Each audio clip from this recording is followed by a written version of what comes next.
Buonasera a tutti, diamo inizio al Consiglio Comunale, do la parola al segretario per l'appello. Rampina Annalisa. Pilon Davide. Andreatta Daniela. Cannello Luca. Presente. Pontin Giuseppe. Presente. Protopapa Maria Vittoria. Bertoni Giovanni. Presente. Andolfato Giorgia. Capovilla Pietro. Presente. Torresana Alice. De Zen Marta. Un momento, è assente. E Vaccaro Gabriele. Presente. E Fraccaro Gianmaria.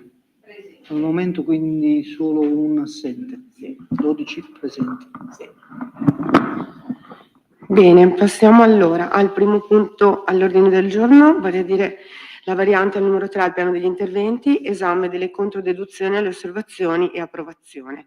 Chiaramente abbiamo adottato la variante 2 mesi fa, c'era il tempo per le osservazioni sono arrivate e stasera andiamo con l'adozione in modo che l'approvazione, scusatemi, con le controdeduzioni alle osservazioni presentate. Ci trasferiamo davanti, che così abbiamo modo di visionare le richieste.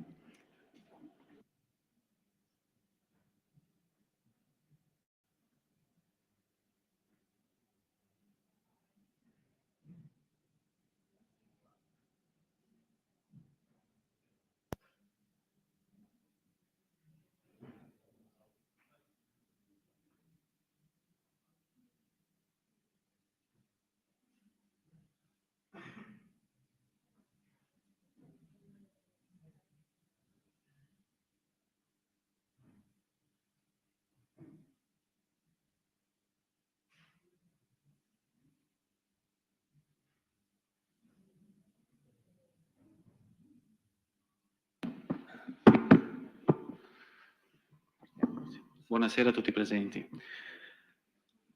A seguito dell'adozione avvenuta nel febbraio di quest'anno con delibera numero 9, in particolar modo il Consiglio Comunale del 26 febbraio del 2025, sono pervenute nei termini previsti 6 osservazioni.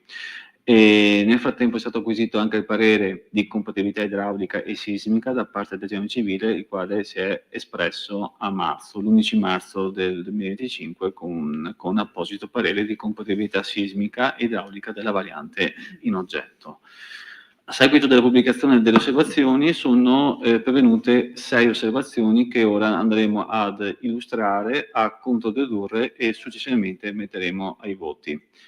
La prima osservazione è presentata da Torresana Alice, Vaccaro Gabriele e Zen Marta in qualità di consiglieri di minoranza del comune di Pieve del Grappa, tratta l'articolo 36 e l'articolo 39 delle NTO oggetto di modifica, in particolar modo entra nel merito sulla possibilità di consentire il cambio d'uso per porzioni di territorio, in particolar modo al piano terra, quindi al primo piano fuori terra. Nel merito, la proposta, l'osservazione chiede di poter dare una maggiore flessibilità alla norma introdotta, prevedendo in particolare che solo in alcune zone specifiche, ad esempio Piazza di Crespano o Piazza del Municipio, possono essere previste le limitazioni che abbiamo inserito in sede di adozione. E si aggiunge inoltre che la norma che deve essere finalizzata a preservare il decoro urbano può essere soddisfatta anche con dei vincoli posti nelle zone storiche, quindi nei tessuti urbani storici consolidati, anche con dei vincoli sulle facciate dei fabbricati. Ecco. Questa, diciamo, è l'osservazione che è stata presentata dai consiglieri comunali. Vista la circolare ministeriale in materia di cambi d'uso, quindi la circolare emessa dal Ministero, dal MIT, in data 30 gennaio del 2005, che consente la possibilità di apporre delle limitazioni ai cambi d'uso nelle parti fuori terra o seminterrate, tenendo conto anche della tipologia della destinazione urbanistica, considerato il nostro tessuto insediativo, quindi le zone A, B e C, quindi il tessuto iniziativo urbanizzato di Pieve del Grappa e preso atto anche della richiesta di maggiore flessibilità che è stata evidenziata nell'osservazione, si ritiene di accogliere parzialmente quanto osservato, ammettendo la possibilità di deroga alla restrizione adottata solamente in presenza di uno spazio filtro pari alla superficie coperta del locale o della porzione di fabbricato che è destinata a cambio d'uso, in modo tale da consentire questa separazione, diciamo, fisica tra l'edificio, o meglio, quella porzione, quei locali oggetto di cambio d'uso, e la parte pubblica e lo spazio pubblico / d'uso pubblico. E precisiamo che tale limitazione non si applica in zona agricola, che era un altro, diciamo, tema che era emerso in sede proprio di applicazione e di attuazione di questa novità normativa, e non escludiamo, visto anche recenti disposizioni normative in data 21 maggio, quindi qualche giorno fa, è entrata in vigore la legge regionale 6/2025, che è entrata nel merito dei mutamenti d'uso rilevanti. Norma appena uscita, è uscita, diciamo, anche il giorno dopo della convocazione del Consiglio Comunale, pertanto non escludiamo che dopo un periodo di applicazione di questa norma, l'eventualità di poter apportare delle migliorie e dei correttivi a questa, diciamo, apertura, a questa possibilità di cambiare d'uso ai fabbricati, o meglio a quei locali posti al piano terra. Ovviamente, e zonizzando come prevede anche la legge regionale, la 6/2005, di cui vi ho fatto accenno. Tornando alla contribuzione, quindi, per le motivazioni tecniche che vi ho illustrato, la proposta è di accogliere parzialmente l'osservazione 1 presentata dai consiglieri. Osservazione numero 2, Andreatta Silvano, è un'osservazione che riguarda una modifica adottata nella seduta di febbraio, riguarda la possibilità di ampliare mediante puntuale scheda progetto norma numero 17 il fabbricato posto all'interno della fascia di rispetto stradale.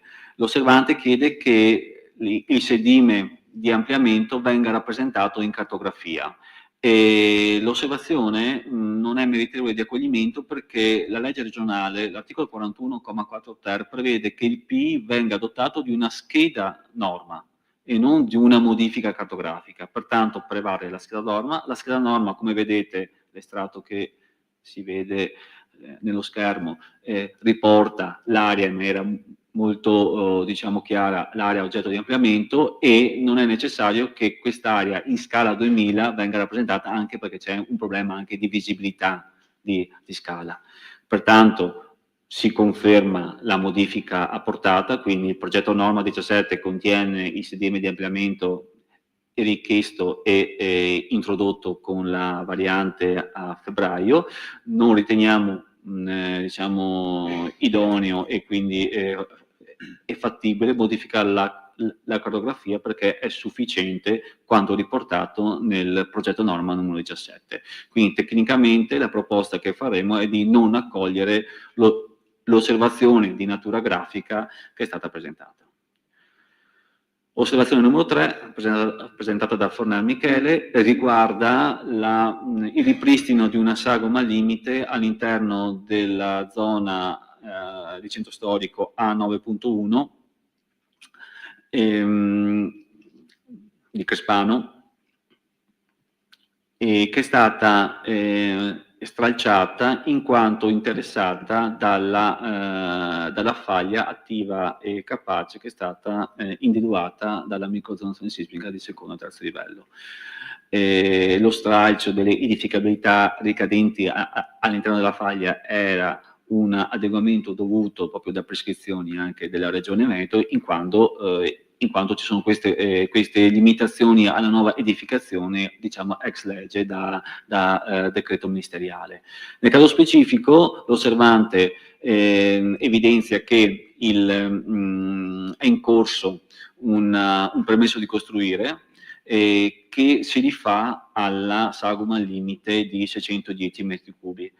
Questo permesso di costruire si rifà ad un uso di classe 1 che viene ammesso dalla normativa nazionale. Pertanto noi nella verifica tecnica abbiamo richiamato la pratica del 17 febbraio 2025, nella quale è proprio riportata la tipologia di classe, quindi la classe 1 è quella classe di edifici destinati a presenza occasionale di persone, e pertanto sono ammesse. Di conseguenza la proposta che facciamo al Consiglio Comunale è di ripristinare questa sagoma limite, in quanto la classe dell'edificio oggetto di permesso di costruire è compatibile con la normativa di riferimento. Quindi la proposta che faremo al Consiglio Comunale è di accogliere l'osservazione presentata e ripristinando la sagoma limite in cartografia nella tavola al 1000 dei centri storici. Osservazione numero 4, geometra bozzetto Andrea, riguarda il regolamento di edilizio comunale e in particolar modo l'articolo per le strutture accessorie nelle aree pertinenziali delle residenze. L'osservante entra nel merito delle caratteristiche costruttive delle strutture accessorie, in particolar modo delle pompeiane. È un tema che poi troveremo nel secondo punto dell'ordine del giorno, in quanto il regolamento edilizio non è un elaborato, un documento di piano di interventi, è un regolamento e pertanto non può essere trattato in questa sede. Quindi tecnicamente, pur condividendo diciamo, l'apporto migliorativo che ha proposto l'osservante il geometra Bozzetto, siamo costretti a dare esito negativo all'istanza, rinviando la trattazione alla variante, all'argomento edilizio che tratteremo al punto successivo. Quindi tecnicamente l'osservazione non è pertinente e pertanto non è accoglibile per i motivi che vi ho detto. Comunque la tratteremo al punto successivo. Osservazione numero 5, presentata sempre da un tecnico che lavora nel territorio, geometra Filippin Dario, riguarda sia le norme tecniche operative, l'articolo 36 e 39 che abbiamo già visto con l'osservazione numero 1, e il regolamento edilizio comunale. Per quanto riguarda la modifica, o meglio, l'osservazione sull'articolo 36 e 39 interessa il cambio d'uso con una proposta, diciamo, di maggiore flessibilità che più o meno si avvicina a quella presentata dai consiglieri nell'osservazione numero 1. Anche in questo caso si chiede di circoscrivere le limitazioni su porzioni limitate di territorio e si chiede che vengano escluse le zone agricole, ma diciamo, abbiamo già precisato nella controduzione dell'osservazione 1 che le zone agricole non sono oggetto di queste limitazioni, e mettendo in evidenza la necessità di non avere contatto con la pubblica via e le piazze pubbliche. Quindi per quanto riguarda il cambio d'uso, l'osservazione viene parzialmente accolta nei termini specificati nell'osservazione numero 1. Per quanto riguarda invece le altezze minime, sempre per gli interventi di cambio d'uso, il tema è da regolamento edilizio, è trattato nel nostro articolo 36.2 che riguarda le altezze minime degli edifici, quindi non è pertinente con la variante in oggetto, e per questo motivo, come per quello precedente che abbiamo visto, siamo costretti a non valutare l'osservazione per la sua non pertinenza. Per questi motivi l'osservazione nella sua interezza è parzialmente accoglibile per quanto riguarda il punto primo e non accoglibile per quanto riguarda il tema dei cambi d'usi e dell'altezza minima. Ultima osservazione numero 6, presentata dai consiglieri Torres Annalice, Vaccaro Gabriele e De Zen Marta, si riferisce a una modifica apportata con la variante 3, che riguarda Villa Fietta, quindi siamo all'interno della zona FA7, del tessuto storico 5, e riguarda le destinazioni d'uso integrative che sono state inserite in sede di adozione. Gli osservanti evidenziano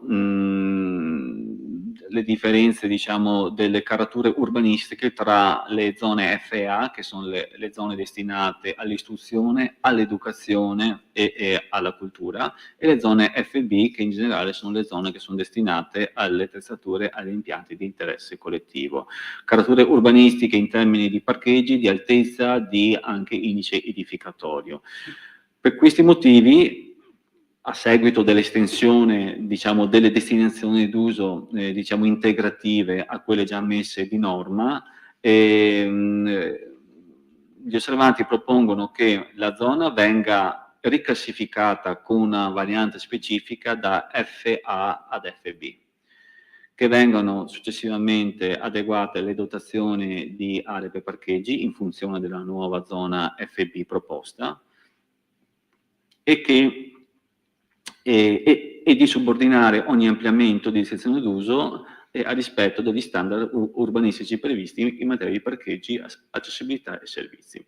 Queste sono, diciamo, le osservazioni presentate. La conduzione tecnica si basa, dopo aver valutato attentamente l'osservazione, tenuto conto che Villafetta risulta essere sottoposta a vincolo monumentale, quindi è un'area destinata all'educazione, all'istruzione, alla cultura, ma è al tempo stesso vincolata dal decreto legislativo 42/2004 dal punto di vista monumentale, quindi articolo 10, non articolo 136 o articolo 132, quindi 142, quindi un vincolo ancora più importante. È interessata da diversi gradi di protezione che ne condizionano e ne limitano gli interventi. L'area pertinenziale è anch'essa vincolata al verde privato, quindi di fatto l'area non è trasformabile. Confermata la volontà di mantenere l'attuale destinazione d'uso di aree per istruzione, educazione e cultura, appurato che le destinazioni d'uso introdotte sono integrative e sempre afferenti in prevalenza al settore educativo e solo in parte alternative, e si fa riferimento alle attività di ristorazione che sono state ammesse complementari agli usi prevalenti.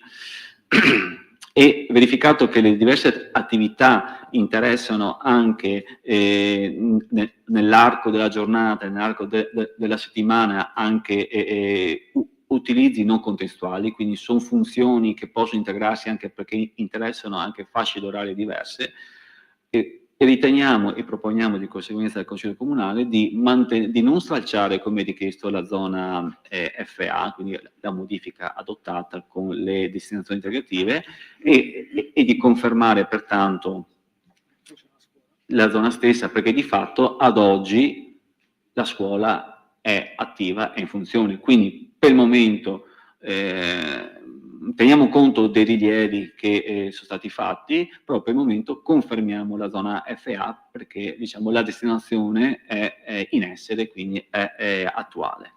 Quindi per questi motivi proponiamo di non accogliere quanto osservato, e quindi l'osservazione non è accoglibile.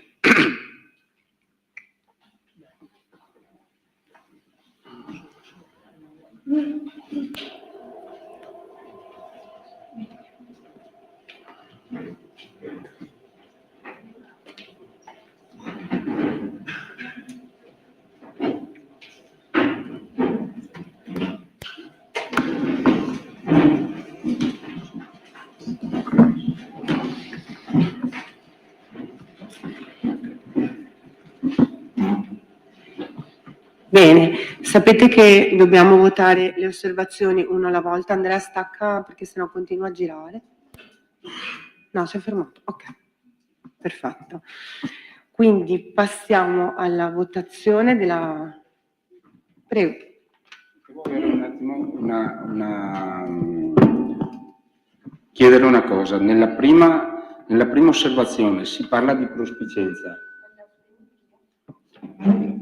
Si parla di prospicienza di edifici su luoghi pubblici, però c'è da considerare che, visto la morfologia dei fabbricati del paese, molti fabbricati del paese sono sì prospicienti con la zona pubblica, però nel retro del fabbricato hanno comunque diversi metri quadri di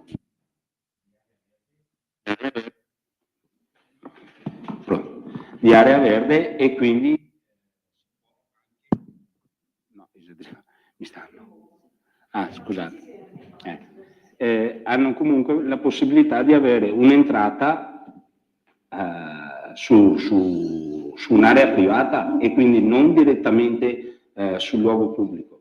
Quindi chiederei, se si può, di modificarla da prospicenza a entrata, perché se l'entrata non dà direttamente sul luogo pubblico, perché magari, come succede in tanti fabbricati del paese, che sono dirimpettai della strada pubblica, all'interno hanno diversi metri quadri di terreno verde in proprietà e quindi hanno anche la possibilità di avere un'entrata principale non direttamente verso il luogo pubblico, direi, perché se no direi di un attimo cercare di modificarla, perché se no rischiamo di veramente mettere un limite molto ampio a diverse abitazioni, a diversi fabbricati, anche non in centro paese, sempre fermo restando il vincolo storico e le piazze, eccetera, eccetera.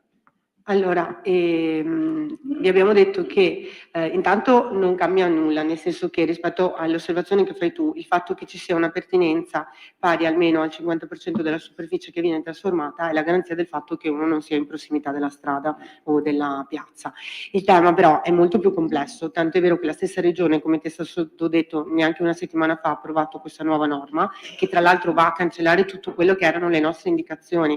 Quindi noi in questo momento adottiamo una variante con delle osservazioni che di fatto verranno comunque rimodulate e ristralciate, perché la Regione non entra nemmeno nel merito, la Regione dice non si trasforma nulla e rimanda invece ai comuni la facoltà di andare a dettagliare con una zonizzazione precisa e puntuale quali possono essere le aree. Ovviamente si parla di centri perché abbiamo visto che nelle altre zone è consentita la trasformazione e quindi sarà un lavoro in itinere, quindi adesso vi suggerisco di non limitarvi al caso singolo, perché la pianificazione urbanistica deve tener conto di tutto il territorio, deve tener conto di tutte le casistiche, deve tener conto di tutte quelle che possono essere le variabili che intervengono in ogni singola area. Quindi secondo me ci prendiamo il tempo di ragionare su una zonizzazione puntuale, perché sono la prima a dire che in alcune vie è anacronistico continuare a tenere fermi i negozi, però è anche vero che in moltissime vie, laddove ci sono negozi che non hanno parcheggi, che non hanno la possibilità di sviluppo per un'attività commerciale, allo stesso tempo le stesse abitazioni non hanno i parcheggi e i garage, quindi la trasformazione di questi in garage e posti auto è chiaro che diventa una soluzione anche per la via, però ripeto, ci sono casi e casi, generalizzare o aprire le maglie il più possibile rischia di diventare una scelta che può creare dei danni che poi non risolvi più, quindi l'idea è quella proprio di impegnarci in una zonizzazione puntuale su questo. Certo. Altro? Allora passiamo all'approvazione, votiamo l'osservazione numero 1, ricordando che è parzialmente la proposta di accoglierla parzialmente. Chi è a favore? La maggioranza, contrari? Astenuti? 4. Bene, votiamo la seconda osservazione. Ci sono commenti su questo, altrimenti votiamo, era quella non accoglibile, giusto? Votiamo la controdeduzione che stabilisce che non sia accoglibile perché è quella che fa riferimento al regolamento edilizio che tratteremo dopo. Chi è a favore? Ah no, sì, questa è la sagoma che di fatto è la sagoma che di fatto viene chiesto di metterla in cartografia quando in realtà diventa ridondante, è già prevista. Quindi chi è a favore? La maggioranza, contrari? Astenuti? Le minoranze. Bene, passiamo allora alla terza che riguarda le norme tecniche, il regolamento edilizio che... No, scusa, grazie, dammelo che così andavo a memoria. La numero 3 è quella di Fornar Michele, si approfondita l'osservazione tenuto conto delle controdeduzioni, si propone di accogliere, quindi chi è a favore? Tutti? Contrari? Nessuno. Astenuti? Nessuno. La numero 4 è quella del regolamento edilizio, quindi non è accolta. Chi è a favore? La maggioranza. Contrari? Nessuno. Astenuti? La minoranza. Osservazione numero 5 del geometra Filippin viene accolta parzialmente perché di fatto ripropone le stesse motivazioni del cambio d'uso dei locali commerciali, però allo stesso tempo chiedeva che venisse abbassata l'altezza dei locali, quindi quella non viene accolta parzialmente come la prima osservazione, la parte del cambio di destinazione. Chi è a favore? La maggioranza. Contrari? Nessuno. Astenuti? Le minoranze. Bene, l'osservazione numero 6 è quella riguardo a Villafietta, si propone di non accogliere. Chi è a favore? Sì. Ma allora le carature che sono state aggiunte per la zona FA di Villafietta vengono aggiunte su tutte le zone FA del paese? No, solo Villafietta. Cosa vuol dire caratura? Alla di oggi. Microfono. Quindi,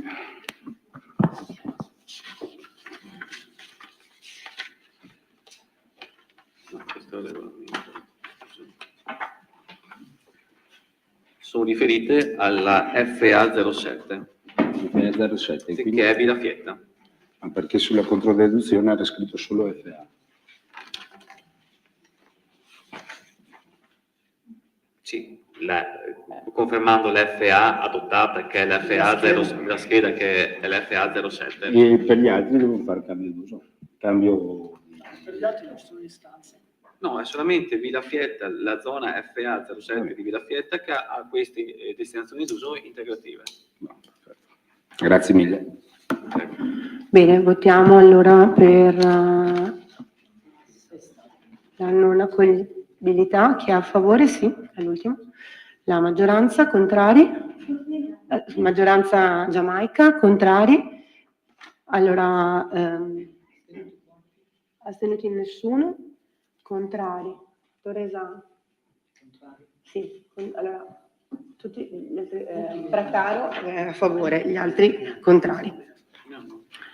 Bene, adesso votiamo l'approvazione della variante intera. Ricordo che chi ha incompatibilità rispetto alle modifiche effettuate con l'adozione non può votare, non poteva votare neanche nelle osservazioni, però presumo non ce ne fossero.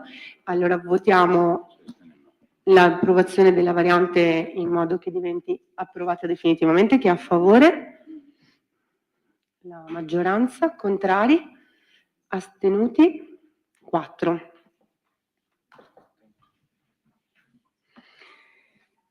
Votiamo perché sia immediatamente eseguibile. Chi è a favore? La maggioranza. Contrari? Astenuti? 4. Bene, passiamo ora al secondo punto all'ordine del giorno, regolamento edilizio comunale, adeguato al regolamento edilizio tipo ai sensi della delibera di giunta regionale del Veneto 1896 del 22/11/2017, approvazione della prima variazione. Do la parola all'assessore o sempre? Sì?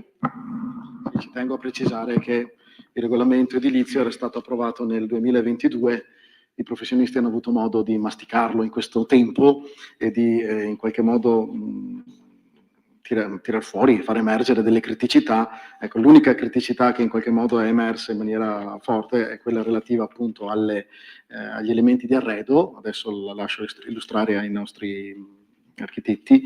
Per quanto riguarda i gazebo, le pompeiane e i pergolati, c'erano delle misure sottodimensionate. Ecco, sono state adesso ritoccate secondo anche le indicazioni proprio dei progettisti. Bene, do la parola al nostro urbanista Matteo Gobbo. Grazie. È stato modificato pertanto l'articolo 96, il comma 4, che parla di elementi di arredo, in particolar modo le caratteristiche costruttive di questi elementi di arredo, differenziando in strutture lignee e in strutture in metallo. Il testo vigente prevedeva delle caratteristiche costruttive, delle sezioni puntuali e ben specifiche, ad esempio non superiore a 12x12 per quanto riguarda i montanti montanti verticali e i montanti e elementi orizzontali secondari non superiori a 6x6, quindi delle misure molto precise e limitate. L'apporto dei tecnici del territorio ha indicato misure maggiori e una maggiore flessibilità anche fino a un massimo di, quindi fino a ricomprendere anche sezioni che sono dovute anche a quello che il mercato offre in questi anni. Quindi la modifica riguarda le sezioni, quindi abbiamo stralciato tutte queste, diciamo, indicazioni puntuali minori, perché le sezioni indicate erano minori, elevando le sezioni massime per gli elementi verticali fino a 20x20, e per quanto riguarda invece gli elementi orizzontali secondari, invece un 10x15 per quanto riguarda le strutture in legno. Invece per le strutture di metallo abbiamo mantenuto sempre gli elementi verticali fino a un massimo di 20x20, quindi abbiamo ampliato la gamma, quindi le possibilità costruttive per chi deve realizzare un pergolato, e 10x10 per quanto riguarda le strutture secondarie. Abbiamo precisato che la copertura dei pergolati dovrà essere in stuoie, tele e tende retrattili come da proposta ai tecnici, quindi abbiamo, diciamo, preso e condiviso quanto suggerito anche nell'incontro che abbiamo fatto nei primi mesi dell'anno. Grazie, non so se ci sono domande o interventi. Avevamo presentato un emendamento, però ai sensi dell'articolo 23, commi 2, 3 e 4 del regolamento del Consiglio Comunale. Abbiamo presentato un emendamento. Sì, ma l'emendamento riguardava le osservazioni. No, era comunque sulle... No, era riferito a un'osservazione.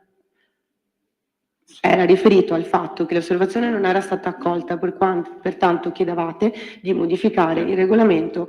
Allora, se è chiaro che, come prima, vale sempre il discorso che qualsiasi modifica ricade su una platea molto più vasta, andare a perorare le cause specifiche di qualche singolo cittadino non è opportuno. Okay. Anche perché tutti gli altri i regolamenti delle altezze le hanno rispettate o li rispettano costantemente.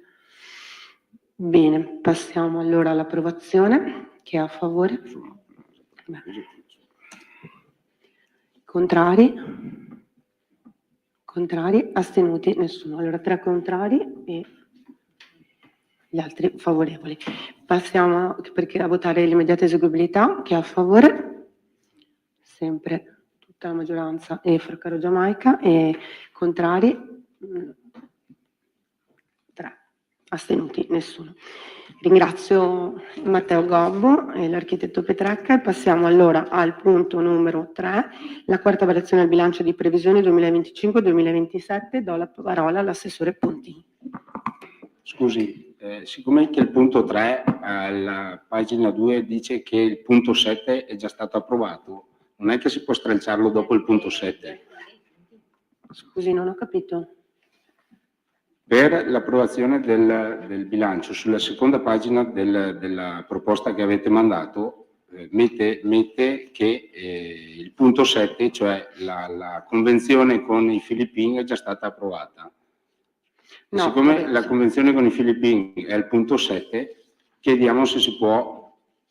Allora, è stato probabilmente nella delibera c'è stato un errore, nel senso che essendo esaurita la procedura, la manifestazione di interesse aperta era stata conclusa e si era evidenziato questo, e i risultati della trattativa su quelli probabilmente c'era un refuso, perché poi di fatto la convenzione...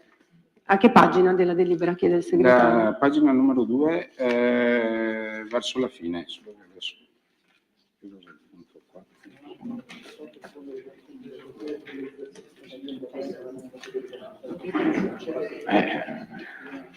Stralciamo quella premessa. La stralciamo. Bene, do la parola all'assessore Pontini. Grazie Sindaco. Arriva il cavo. Ok. Allora, iniziamo a dire che i primi 2 punti riguardano semplicemente una riclassificazione del Fondo Obiettivi di Finanza Pubblica che ci ha richiesto l'autorità statale per riclassificare i 22.000 euro che sono stati congelati come da delibera di un passato consiglio, quindi sono semplicemente uno spostamento da un conto all'altro. Successivamente abbiamo 2 punti sui quali richiediamo la variazione, che sono riguardano il servizio di assistenza sociale, beni immobili e attrezzature e un'integrazione di 5.000 euro per acquisto di un pulmino a uso scolastico sociale, e come stavamo dicendo prima il contributo per la ristrutturazione del Teatro Filippin per 300.000 euro, di cui poi eventualmente delibereremo, per complessivi 305.000 euro che vanno ad essere finanziati dall'avanzo di amministrazione, che di conseguenza si riduce a 1.380.000 euro di attestato. Questo è quanto in termini economici. Poi evidentemente avremo una discussione successivamente sui contenuti dell'investimento che riguarda i Filippini. Bene, non so se ci sono domande o interventi su questo. Sì, volevo fare una dichiarazione. Noi votiamo contro per il punto che riguarda appunto il fatto dei 300.000. Sì, ma non per il resto, ecco, della variazione di bilancio. No, chiarissimo, Per perfetto. essere chiari. Benissimo. Ci sono altre osservazioni? Niente, allora passiamo all'approvazione della variazione a bilancio numero 1. Chi è a favore? Contrari? 3. Astenuti? Nessuno. Contrari 3, maggioranza più Fraccaro Giamaica a favore. Votiamo perché sia immediatamente eseguibile. Chi è a favore? Sempre la maggioranza più Fraccaro Giamaica. Contrari? 3. Astenuti? Nessuno. Passiamo ora al punto numero 4, comunicazione del prelevamento dal fondo di riserva. Do la parola sempre all'assessore.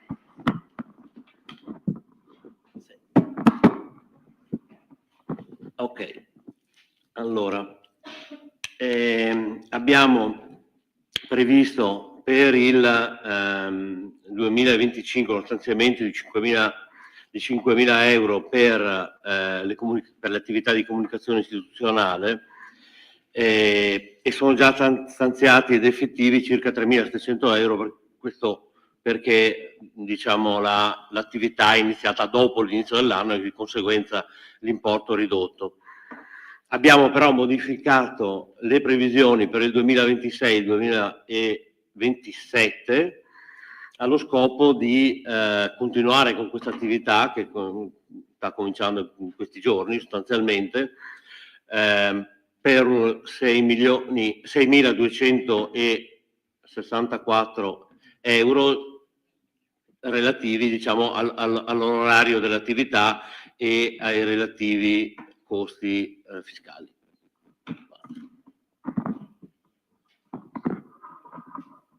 Grazie Beppe, ci sono interventi su questo? Prego. Volevo capire, questa figura che è stata individuata è un addetto stampa o farà anche altre funzioni? Farà l'addetto stampa e si occuperà di gestire, fare da filtro e promuovere tutti quelli che sono gli eventi. Quest'anno abbiamo i 250 anni della nascita di Sartori Canova per la cerimonia Cimagrappa. Sarà di supporto all'ufficio cultura sostanzialmente? Sarà di supporto all'ufficio segreteria e a tutti gli uffici. Si occuperà della comunicazione sia verso l'esterno sia anche all'interno. Va bene, grazie. Grazie a voi. Passiamo allora all'approvazione. Chi è a favore? Tutti, contrari nessuno, astenuto nessuno. No, non c'era neanche era la comunicazione, vabbè, l'abbiamo votata, non importa. Chiedo scusa. Sì, chiedo scusa. E passiamo ora al punto numero 5, approvazione del regolamento comunale per il servizio di trasporto scolastico. Do la parola all'assessore Andreatta. Allora, questa sera sottoponiamo questo regolamento del servizio di trasporto scolastico che è rivolto agli alunni delle scuole primarie e secondarie di primo grado presenti nel nostro territorio, comprese naturalmente anche le scuole private convenzionate qualora ne facciano richiesta e vi siano naturalmente le condizioni.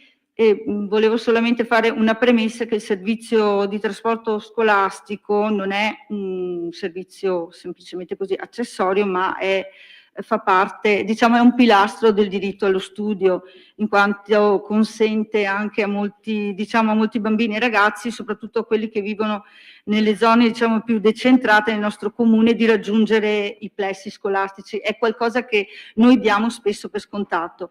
Allora, perché adesso un regolamento? Allora, parliamo di un servizio che è delicato e anche fondamentale, e per questo motivo riteniamo sia imprescindibile, sia utile venga gestito attraverso un quadro normativo preciso e anche condiviso, e quindi nasce appunto da questa esigenza di un quadro, di una uniformità interpretativa rispetto soprattutto, per esempio, definire i principi destinatari del servizio, regolare soprattutto le iscrizioni, le priorità di accesso, le norme anche che regolano i comportamenti a bordo, la sicurezza, eventuali sanzioni disciplinari, eccetera. Questo regolamento è composto da 14 punti e naturalmente vanno a toccare, anche la parte, per esempio l'iscrizione, la data di iscrizione che deve essere tassativamente entro il 15 luglio. Ci sono stati anche nel passato dei problemi relativi a ritardo nell'iscrizione, con naturalmente anche un aggravio anche di lavoro per gli uffici, una fatica nel gestire tutta la parte anche burocratica. Quindi, appoggiandoci anche ad una norma fissa, penso ci possa aiutare e possa essere anche di aiuto per gli utenti, anche per i genitori, avendo anche un riferimento normativo molto chiaro. Poi naturalmente andiamo con il comportamento in pulmino, quindi ci sono delle situazioni anche che dovrebbero essere scontate, ma non lo sono, determinati semplici regolamenti di comportamento, ma fondamentali, per esempio sedersi al proprio posto, eccetera.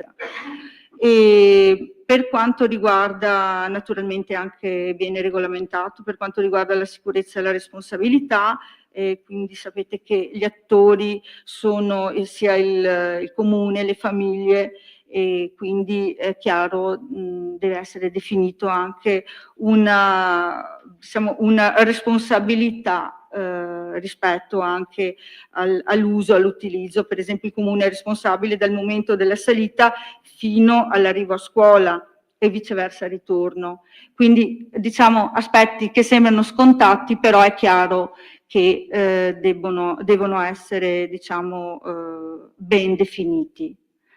Se volete qualche altro dato, attualmente il servizio è utilizzato da 110 famiglie e sono circa 30 alunni della scuola primaria, 80 della secondaria di primo grado, di cui sono 26 del doposcuola. Però tengo a precisare che il doposcuola non usufruisce di un servizio extra, ma è semplicemente una fermata. Ci sono dei ragazzi che invece si fermano direttamente a scuola, rappresenta una fermata, visto che rappresenta attualmente una delle fermate più richieste. Per questo motivo abbiamo deciso di riconoscerla come non tanto come servizio specifico, ma come fermata semplicemente. Bene. Altre domande? Passiamo alla votazione. Chi è a favore? Tutti. Contrario? Nessuno. Astenuto? Nessuno. Votiamo perché sia immediatamente eseguibile. Chi è a favore? Tutti. Contrari? Nessuno. Astenuti? Nessuno. Ringrazio l'assessore per il lavoro fatto insieme appunto a Chetti per redigere il regolamento. E passiamo ora al punto numero 6, vale a dire Polo regionale del Veneto dei servizi bibliotecario nazionale e protocollo di adesione e regolamentazione per la privacy.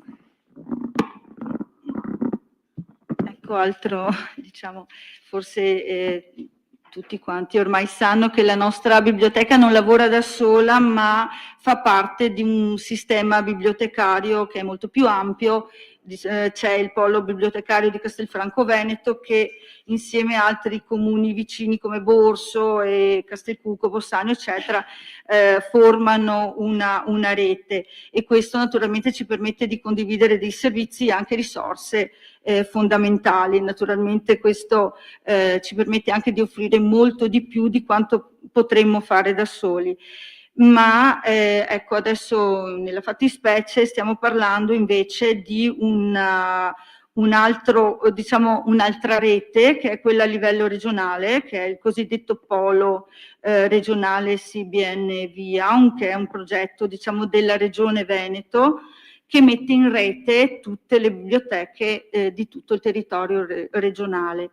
E grazie, voglio anche qui, ci tengo a specificare che grazie a questo sistema i cittadini possono usufruire anche di un catalogo unico che è online, il prestito interbibliotecario, che è quello di ricevere in prestito magari dei libri anche di altre biblioteche che provengono dal Veneto, accedere anche a servizi digitali, eccetera, ebook e audiolibri. Naturalmente questo va a rafforzare anche il servizio. Allora, oggi siamo chiamati a rinnovare, ad approvare eventualmente l'adesione a questo polo regionale.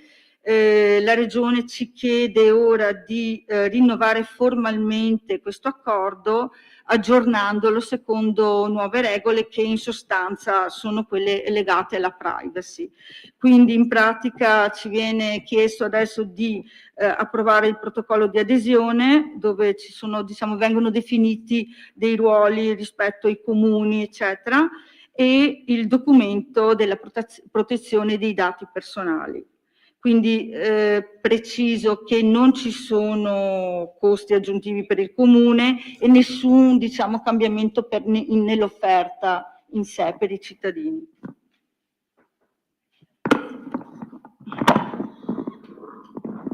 Non so se ci sono domande o interventi su questo, allora passiamo alla votazione. Chi è a favore?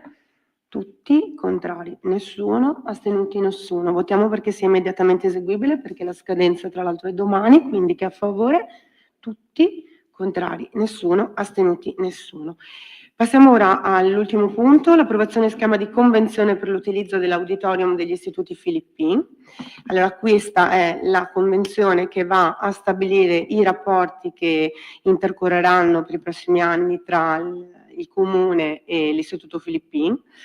Il Comune di Pieve del Grappa ha una filarmonica con oltre 60 elementi, abbiamo una compagnia teatrale, abbiamo una serie di associazioni che hanno la necessità di avere spazi, le scuole stesse, di spazi adeguati, soprattutto durante l'inverno, perché non abbiamo un auditorium nel nostro comune. In passato il Comune di Crespano utilizzava l'auditorium delle suore, che chiaramente è inserito in un contesto che ormai è chiuso e abbandonato da anni.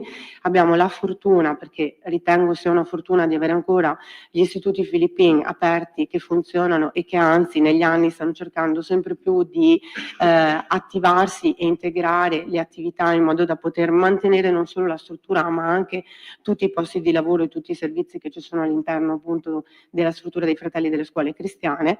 Ci fa un po' sorridere che vi siate sentiti, parlo con il gruppo di Viviamo Pieve, presi in giro per la manifestazione di interesse, ma la pubblica amministrazione Alice funziona così. Un comune non può fare accordi con privati senza prima dare la stessa possibilità a tutti. Queste sono le modalità e così funziona in tutta Italia, perché questo prevede la legge. Quindi dicevo, ci spiace che vi siate sentiti presi in giro e abbiate deriso l'operazione, quando noi riteniamo che invece sia strategica e possa solo portare dei benefici non al Filippin ma all'intera comunità. Il Filippin ha risposto alla manifestazione di interesse proponendo di poter darci il teatro. Il costo indicativo di ogni evento era sui 600 euro più IVA, quindi 800 euro. In realtà noi volevamo 600 più IVA. Noi volevamo averlo con determinate caratteristiche, perché il palco è purtroppo molto stretto, quindi la filarmonica lì non avrebbe trovato posto. Avevamo necessità di avere più posti in modo da avere un teatro che superasse i 300 posti a sedere. Gli istituti si sono impegnati per fare tutti quegli adeguamenti che possono rispondere a tutte le necessità delle associazioni e delle attività appunto che intendiamo svolgere e che già si svolgono all'interno del comune. Il costo dei lavori di adeguamento, di tutto quello che porta a essere un teatro a norma per tutti, sono di 795.000, vero Davide? Quindi abbiamo ragionato con gli istituti, con la congregazione dei fratelli, la possibilità di poter loro dare un contributo per l'intervento e capire se poteva essere un utilizzo gratuito per una quantificazione di anni parametrati al contributo. Quindi con questa convenzione, avete capito prima, andiamo a riconoscere agli istituti un contributo di 300.000 euro e contestualmente ci viene garantito l'utilizzo per 30 anni del teatro a costo zero. E chiaramente nel momento in cui dovesse cambiare qualcosa da parte degli istituti, quindi dovesse chiudere l'istituto, facciamo i debiti scongiuri, dovessero sciogliere la convenzione, verrà ricalcolato la rimanenza degli anni di beneficio e restituiti i soldi che il comune ha dato, concesso, quindi in proporzione agli anni che mancano. Questo è il contenuto della convenzione. Non so se su questo ci sono interventi. Sì, Prego. allora, volevo innanzitutto rispondere alla... Ho degli interventi. Grazie.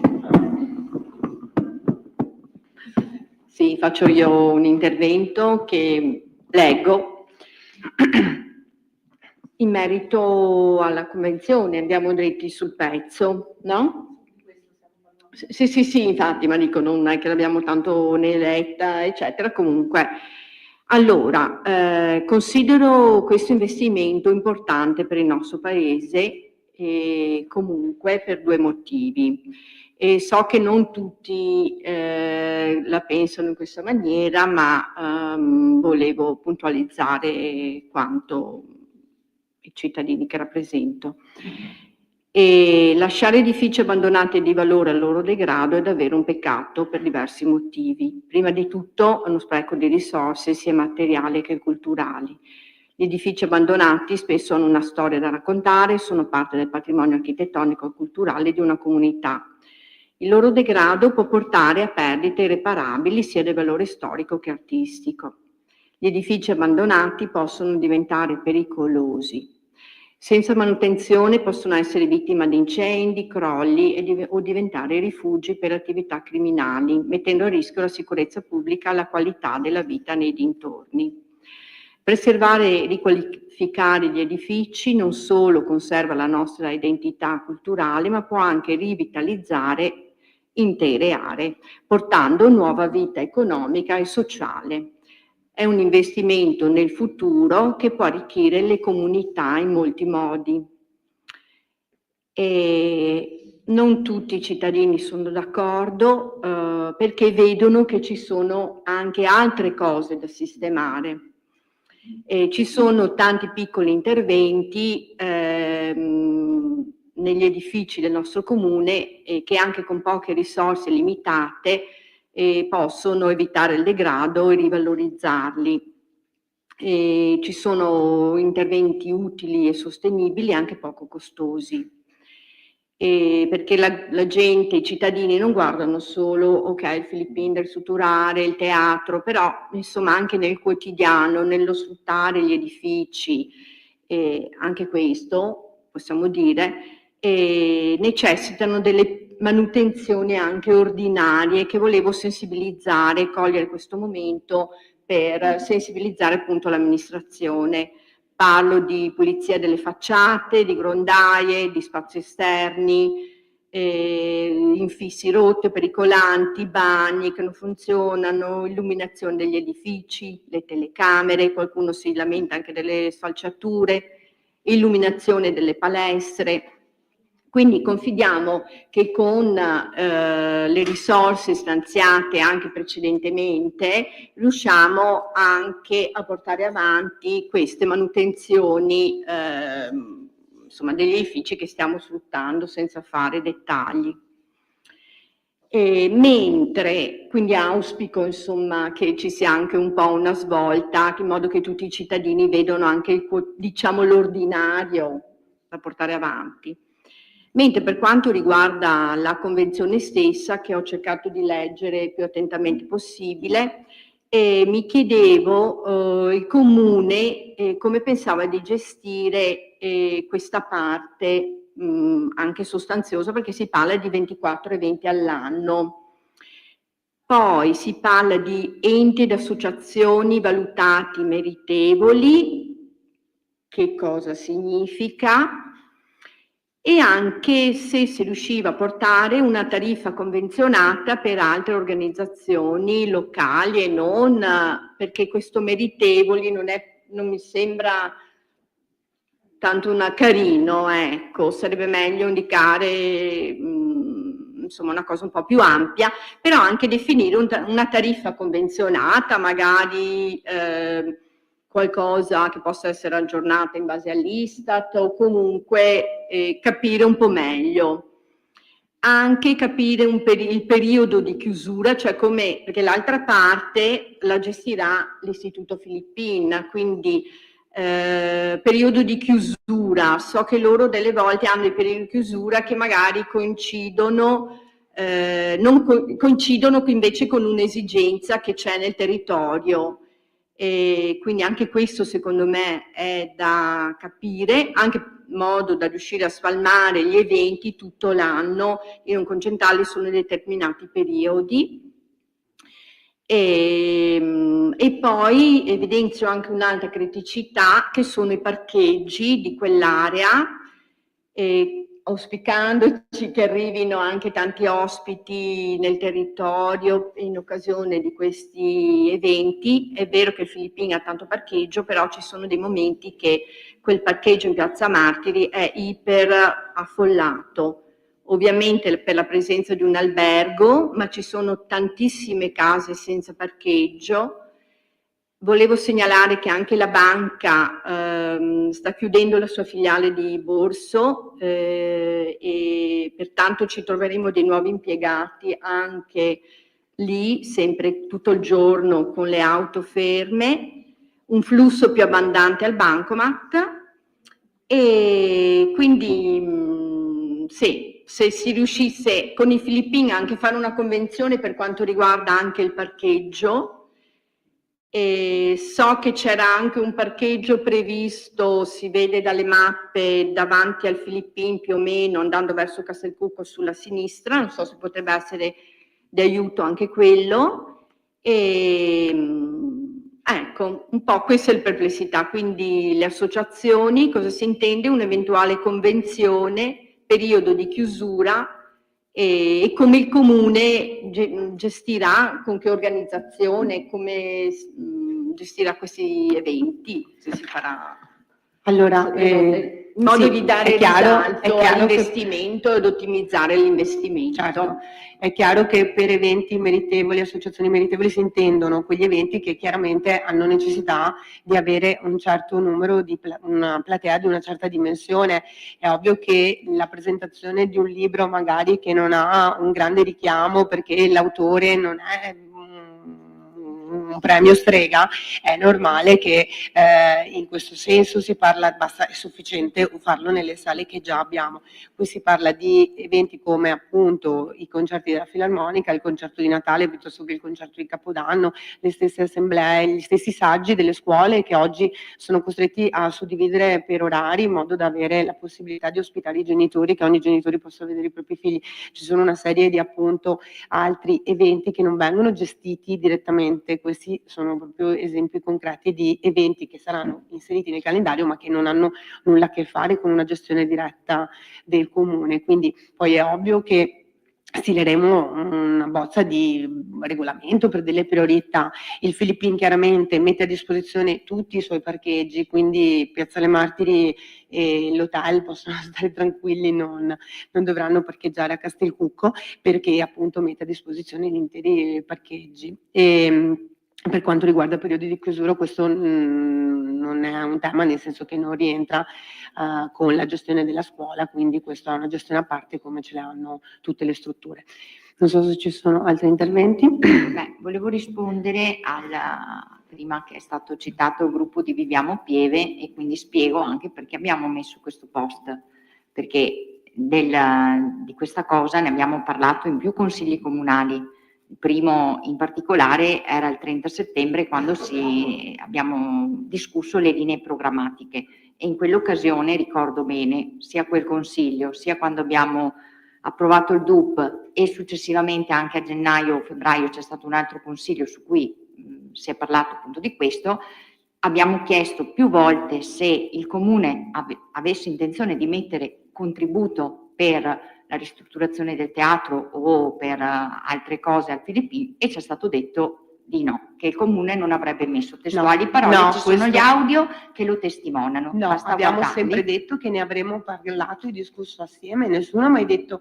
Vabbè, comunque basta riguardare gli audio per chi vuole. Certo. Però allora scusami, il sentirsi presi in giro era la manifestazione di interesse perché che voi avete citato come, no, perché voi avete citato come una modalità che vi faceva sentire presi in giro.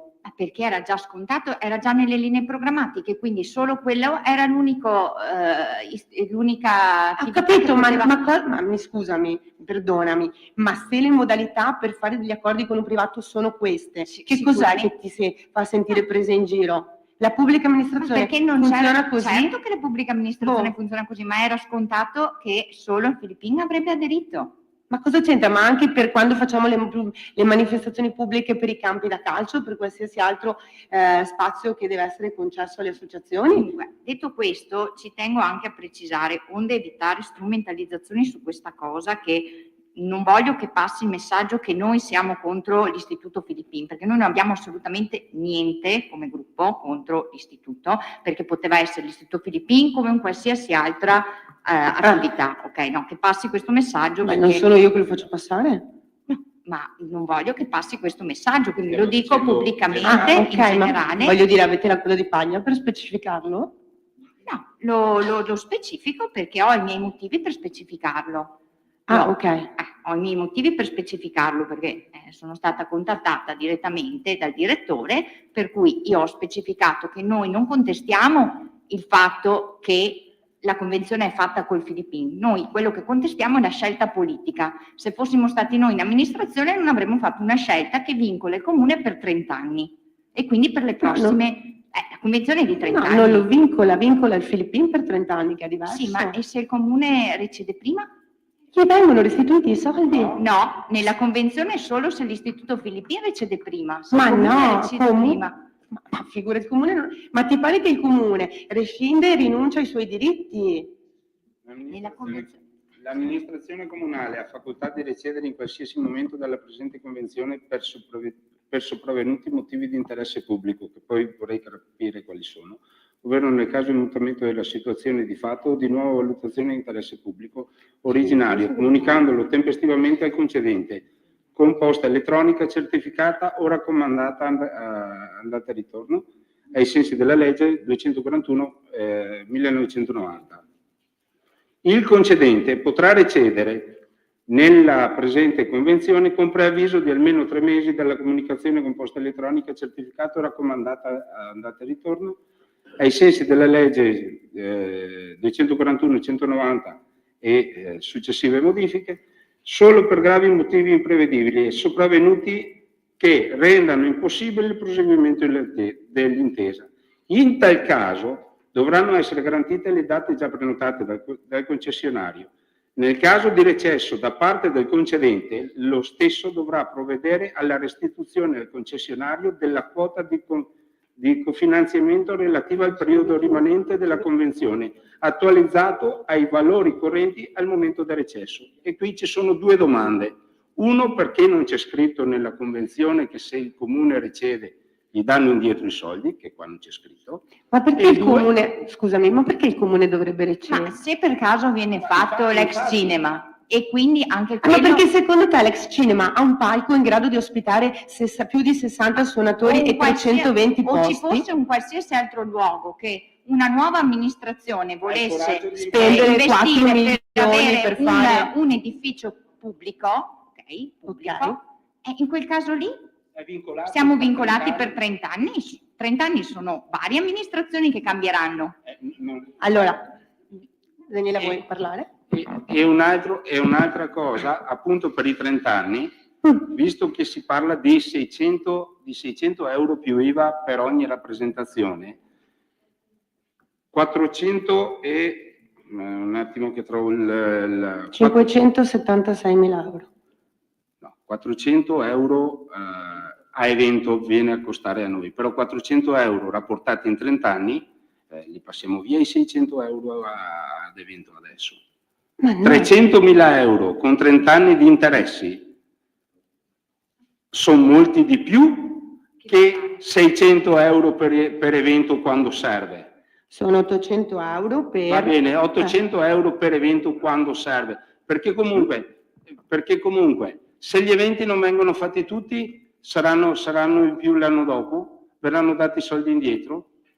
No, ma è ovvio che verrà utilizzato tutto il tempo, i 24 eventi, è ovvio che verrà utilizzato. E l'evento è considerato singola data oppure anche, non so, il Allora, palco... ascoltami, tu fai parte per esempio della compagnia teatrale. Non faccio più parte. Ah, scusami. Vabbè, faccio l'esempio della compagnia teatrale. La compagnia teatrale, al netto delle prove che lì andranno verificate, c'è sicuramente la prova generale che va fatta con le scene su, almeno una. C'è sicuramente più repliche, perché voi fate almeno 3 eventi, quindi siamo già a 4 occupazioni. Giusto? Quindi Cioè, non si parla di evento, si parla di serata. Perché per me l'evento può essere... No, ma è ovvio che all'utilizzo di una serata, l'evento... No, non è ovvio. Perché un evento Crespano di notte è durato 2 giorni. È un evento, ma è durato 2 giorni. L'opera teatrale è un evento, mettiamo ma serata, 4, 5 repliche. mettiamo serata, pomeriggio, mattina, mettiamo al giorno, all'utilizzo, lo modifichiamo? Per esempio c'è il discorso che in caso di maltempo, ma se per caso viene prenotato e invece, che ne so, il tempo cambia e l'evento viene fatto all'aperto, in quel caso si perde l'evento? Ma no, è il contrario, è nel caso in cui ci sia il concerto del 2 giugno, ad esempio, e si prevede Quindi pioggia per bisogna quel comunque prenotarlo in anticipo, ovviamente. Ma no, lì si trova un accordo, se è libero, se ha la posizione, si tiene sempre la cosa. Ma noi stiamo guardando... Sì, certo. La convenzione stiamo e io vi sto cercando di rispondendo, capire come... non è che lo prenotiamo e poi se c'è il sole usciamo, perché ci sono degli eventi che solo in teatro si possono fare. E anche il discorso del palco per la banda,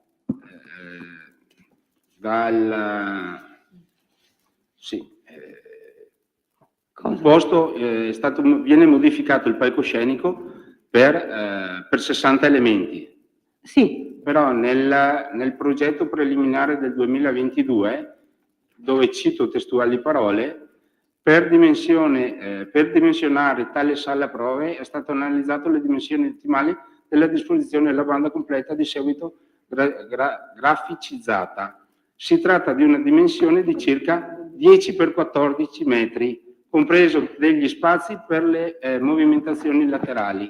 Invece quello dei Filippini, quindi 140 metri quadri. Invece quello dei Filippini sarà di 75. Scusa, ma che progetto stai citando? Che non... Ex Cinema. Ah, Ex Cinema, ho capito. Ma quello È stato progettato questo per la banda, questo, quindi... No, ma non è... È una sala prove quella. Non è un teatro. Ho capito. Ma insomma, no, voi avete capito. Però no, scusami, lasciami finire. Scusa. No, dobbiamo essere chiari, perché se no... tu hai detto il progetto del teatro... No, non ho detto del progetto del teatro. Ho detto che cosa è stato preso il preso palco, dopo il ti palco. rispondo sul resto, però bisogna essere chiari, perché dire le robe a metà, come nel volantino dire che noi diamo contributi ai privati e favoriamo solo gli istituti filippini, No, non diamo... non è scritto che favorite solo gli istituti C'è filippini. scritto, No, mentre... abbiamo detto che sono andati i soldi, se poi li avete dati tutti agli istituti filippini non è mica colpa nostra? Ma cosa urli No, intanto? non sto urlando. Adesso. Il pubblico non può intervenire, calmatevi un attimo. Allora, nel volantino c'è scritto che noi diamo un contributo... leggi per piacere? Leggi per piacere. C'è scritto che c'è una finalità pubblica? C'è scritto... No, il primo capoverso... Dietro. Ti dico anche dove è scritto. Allora, edifici privati. Alcune scelte della maggioranza vanno a discapito degli interessi di molti cittadini, favorendo invece specifici immobili appartenenti ad un'unica proprietà. Ciò avviene tramite modifiche al piano degli interventi e di investimenti pubblici promossi dalla Giunta Comunale, come la ristrutturazione di una porzione di Villa Fieta, 200.000 euro, ed un accordo con per la messa in sicurezza del teatro degli istituti filippini, 300.000 euro. Cosa c'è di sbagliato? Non potete scriverlo in questo modo, perché sottendete il fatto che noi andiamo a dare dei soldi a un privato per restaurare le sue cose, quando in realtà c'è una finalità pubblica e ci sono degli accordi ben precisi, quindi va specificato. Ma l'avevamo già specificato anche Sì, tu puoi aver specificato tutto quello che vuoi, ma quando tu dici o scrivi una cosa, si capisce quello che c'è scritto e quello che viene detto. Quindi bisogna essere precisi nelle cose, perché diversamente la gente può fraintendere e non c'è niente di più scorretto. Mi scusi, cosa c'è da fraintendere? Sono stati, stiamo allora non ci capiamo. No. I soldi possono essere dati a un privato se c'è un fine pubblico per quell'intervento. Ma sicuramente. Non perché uno è più bello o più simpatico, ma perché l'utilizzo sarà pubblico. Ma sicuramente, ma non è una priorità. Ma noi non condividiamo la scelta politica, perché non l'avremmo, cioè, per Ho noi capito, non ma non andava fatta come scelta. E lo scrivete. No, voi avete scritto una cosa diversa, vi ripeto, perché scrivere questo significa dire che c'è un privato che prende finanziamenti pubblici per restaurare le sue cose. Così c'è scritto. Quando invece il contributo ha un beneficio pubblico. Certamente no, non c'è scritto. Per cui va precisato questo, certamente. Diverso è che voi diciate a noi che il Comune di Pieve del Grappa abbia a disposizione un teatro, una sala da 320 posti, non interessa, preferiamo un giorno, quando saremo noi ad amministrare questo Comune, spendere 5 milioni, quello che serve oggi per fare un teatro, e è una cosa diversa questo, ed è legittimo che voi possiate avere un'altra idea, ma far credere ai cittadini che noi diamo dei soldi così a caso a dei privati non è la verità dei fatti. Ma non è a punto. caso. Torniamo sulla caso, convenzione. Ne abbiamo parlato in più occasioni. E come ha detto lei, il Consiglio Comunale è seguito da quasi tutti via streaming. Lo ha detto lei più volte.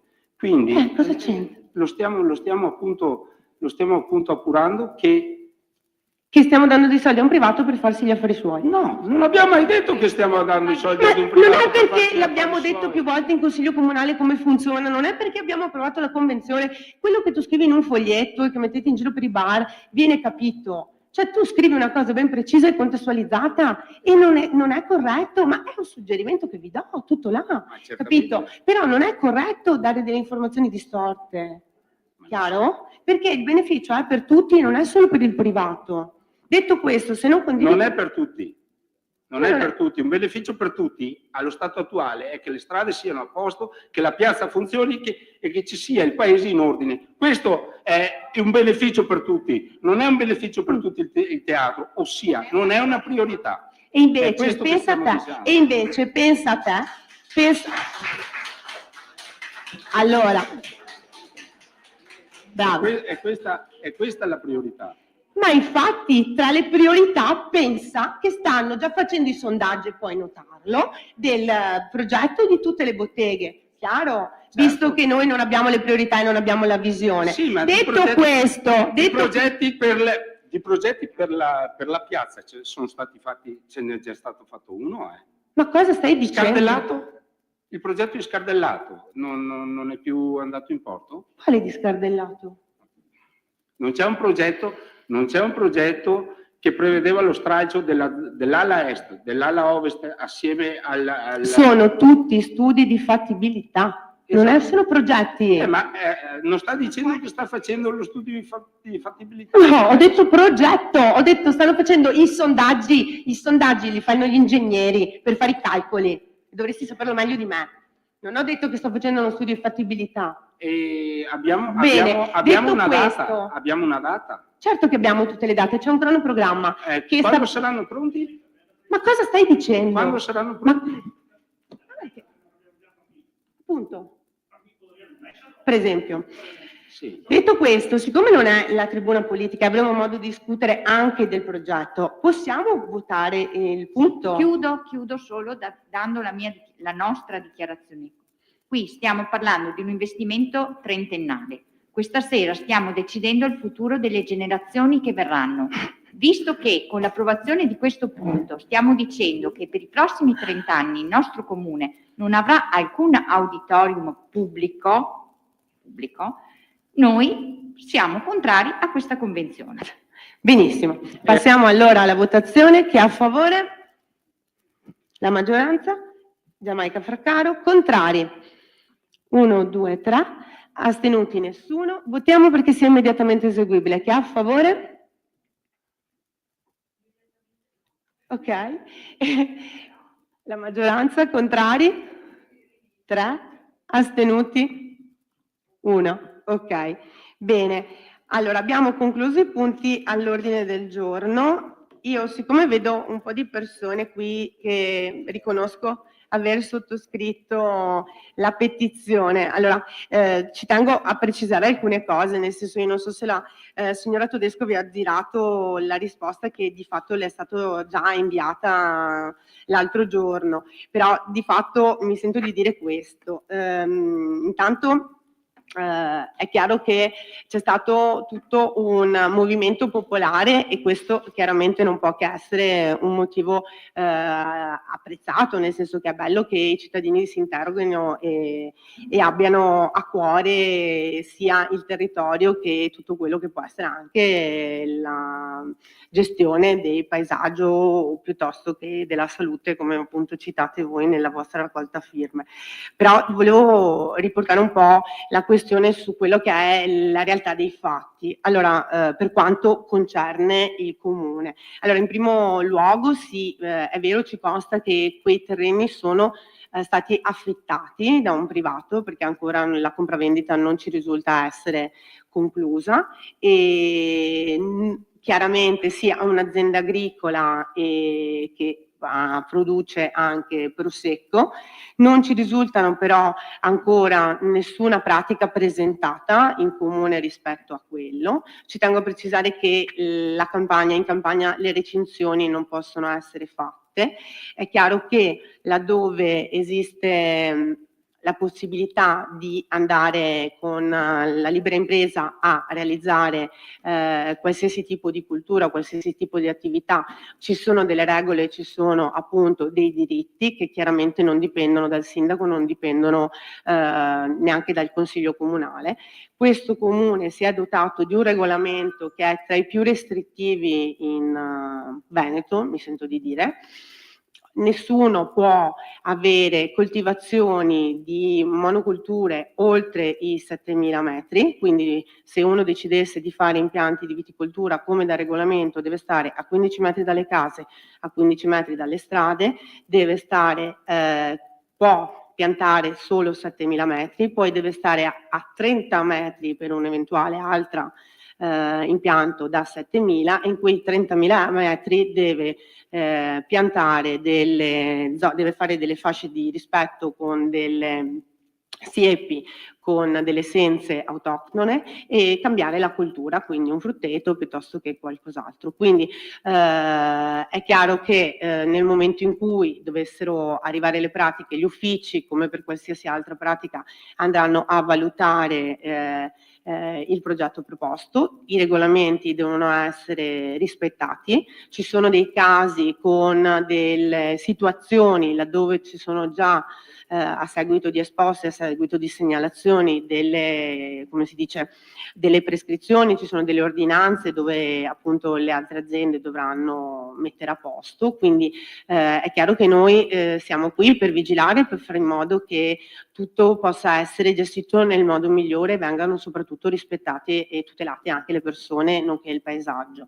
Rispetto appunto alla raccolta firme, ringrazio anche i sottoscrittori perché comunque è un tema che noi in questi anni abbiamo discusso più volte anche in assemblee pubbliche, il regolamento e questo regolamento specifico per gli impianti non solo viticoli ma anche da frutta, per gli alberi da frutta, è stato un regolamento che è stato dapprima approvato e adottato dal Comune di Crespano e poi esteso anche per il Comune di Paderno. È stato condiviso con le associazioni di categoria, quindi è un regolamento sì che ci viene sempre chiaramente lamentato essere tanto restrittivo, però insomma noi crediamo di avere un po' il dovere di tutelare anche le nostre aziende. Sapete che abbiamo tantissime aziende di zootecnia che ha giustamente necessità di foraggio, che ha necessità, ma queste sono cose che ho detto e ho sempre detto negli anni, quindi mi spiace che qualcuno sostenga vada in giro dicendo che la Rampina è d'accordo su questo, perché credo di essermi prese le ire di tantissime aziende di viticoltori proprio per aver messo questi limiti, perché tantissime imprese che volevano fare culture intensive a vigneto non hanno potuto farlo, perché a Pieve del Grappa non è possibile una cultura intensiva, proprio dovuta a questo regolamento. Quindi adesso restiamo in attesa, ripeto, come sempre tutti coloro che hanno necessità di conoscere, di capire, sapete che siamo e sono in comune tutte le mattine, quindi basta anche solo una telefonata o suonate il campanello e salite. Detto questo, ripeto, grazie per l'interessamento e insomma se ci sono aggiornamenti, ad oggi comunque non c'è nessuna pratica presentata. Bene. Grazie a tutti e buona serata.